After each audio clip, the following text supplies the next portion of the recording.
इतना त्याग और तपस्या के साथ ऐसा रास्ता बनाया कि हमारा समाज अब उनसे प्रेरणा लेकर के आगे से आगे बढ़ता जा रहा है। इस जगह पे आकर के मेरा खुशी का कोई ठिकाना नहीं है और मैं पूरी श्रद्धा के साथ इस भूमि को नमन करते हुए जो हमारे पूना के साथी हैं, जो महात्मा ज्योतिबा फुले और सावित्रीबाई फुले के विचारों की कारवां को आगे बढ़ा रहे हैं, आदरणीय श्री रघुनाथ भोग जी, बाबूराम माली जी, श्रीनिवास जी और गाड़गे जी और लोहानस माली जी, लोहानस और लहू अनारस अनारस जी, आपने जो इस जगह पे हमें सम्मान दिया है उसके प्रति तो आपके प्रति भी मैं बहुत ज़्यादा आभारी हूँ। और ये सम्मान दे करके आपने कुछ ज़्यादा जिम्मेदारी भी हमारे ऊपर और भी ज़्यादा डाल दी है, क्योंकि सत्य शोधक ज्योतिबा फुले सावित्रीबाई फुले का जीवन जिस तरीके से त्याग का, सत्य का, न्याय का, समता का, बंधुता, स्वतंत्रता का, इन मूल्यों के ऊपर जो उन्होंने ज़िंदगी जी और पूरी मानवता के लिए एक रास्ता बनाया, उन मूल्यों पर चलना बहुत ही मुश्किल काम है। इस बात को हम सब समझते हैं, मैं भी जानता हूँ, अपनी सीमाएं भी जानते हैं, लेकिन कोशिश यही रहेगी कि जो सम्मान आपने दिया वो सम्मान सिर्फ पगड़ी के उसके रूप में नहीं, ये पगड़ी उन मूल्यों की वाहक है, ऐसा मैं मानता हूँ। और पूरी कोशिश रहेगी ज़िंदगी भर, जो आपने ये याद दिलाती रहेगी हमें उस संघर्ष का और आपके इस संघर्ष का, कि कैसे हमारे महापुरुषों ने उस ज़माने के अंदर जब कोई भी सुविधा नहीं थी और किसी भी प्रकार की उनके पास साधन नहीं थे, उसके बावजूद भी शिक्षा के, विकास के इतने इतने रास्ते निकाले और पूरी देश दुनिया का ज्ञान लेकर के, पुराना ज्ञान लेकर के और अपने अनुभवों से जिस तरीके से उन्होंने अपने विचार को समाज के अंदर स्थापित किया,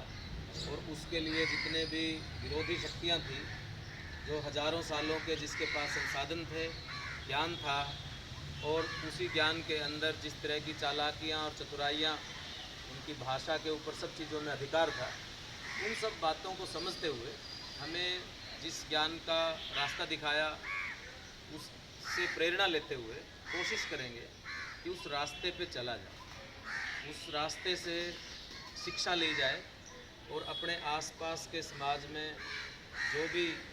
अपने तौर पे हम कर सकते हैं तो उसकी तरफ ये संकेत करते रहेगा जो आपने इतना बोझ डाला है। तो मैं तो यही कहूँगा कि महात्मा ज्योतिबा फुले सावित्रीबाई फुले का ये जो जगह है, जिस तरह से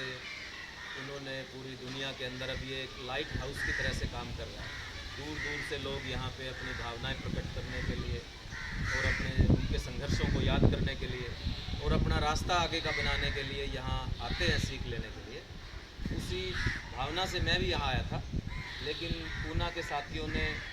जो उनकी पुस्तकें और उनके संघर्ष और जिन गलियों में वो चल के जाया करती थी और इतनी दूर तक पैदल जाते हुए जिस तरह से शताब्दियों का जो कीचड़ लोगों के दिमागों में जमा हुआ था उसको साफ़ करते हुए चलती थी, तो वो उसका वो संघर्ष सावित्रीबाई फुले का वो याद आता रहेगा हमें पूरे उसको, क्योंकि याद है यदि सावित्रीबाई फुले की साड़ी पे वो कीचड़ ना लगा होता तो जितने भी सार्वजनिक स्पेस में, राजनीति में या बड़ी बड़ी जगहों पे महिलाएं हैं, शायद वो वहाँ पे ना होती। उनका संघर्ष है कि महिलाओं के लिए, अछूतों के लिए, पिछड़ों के लिए उन्होंने वो रास्ते बनाए जिसकी वजह से आज वो दुनिया में इतना नाम कमा रहे हैं और दुनिया को रोशन कर रहे हैं। और ये संघर्ष और ये विचार आगे बढ़े, ये हम सबका दायित्व बनता है। हम उसके बेटे बेटियां, उनसे हमेशा ही नमन करते हुए उनसे प्रेरणा लेते रहेंगे और जितना हो सकेगा जीवन में सच्चाई की, अच्छाई की धारण करेंगे और दूसरे साथियों को भी कोशिश करेंगे कि वो उनके रास्ते को याद करें, उनकी उसको याद करें। और आपने जो ये किया है ये हमेशा के लिए मुझे याद रहेगा। और जब भी आप कुरुक्षेत्र आओ, हरियाणा में आओ, या हम जो कार्यक्रम करते हैं सावित्री बाई फुले ज्योतिबा फुले पे, क्योंकि वहाँ पे हमने भी एक पुस्तकालय, म्यूज़ियम और शोध केंद्र बनाया हुआ है। और हरियाणा में भी मैं आपको थोड़ी जानकारी दूं कि गांव-गांव के अंदर सावित्री बाई फुले के नाम पे, ज्योतिबा फुले के नाम पे, डॉक्टर भीमराव अंबेडकर के नाम पे, शहीद भगत सिंह के नाम पे गांव-गांव में छोटी-छोटी लाइब्रेरी बन रही है। वो बड़े-बड़े पुस्तक भंडार नहीं है, लेकिन 4 आदर्शवादी बच्चे इकट्ठे होकर के अपने घर में ही एक अलमारी रख के, ये इसका साहित्य रख के बैठे होते हैं और उस पर चर्चा कर रहे हैं। तो वो जो साहित्य इन्होंने हमें दिया है, हमारे महानायकों ने, महापुरुषों ने, उसको उस ज़रिए से अपने अंदर धारण करते हैं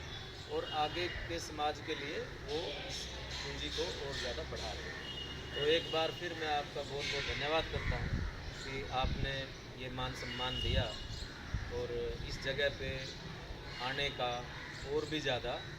मतलब सार्थक कर दिया, हमारा प्रासंगिक होगा। हम अपने भाइयों से यहाँ पर आकर के मिले और बहुत बहुत शुक्रिया आपका, बहुत बहुत।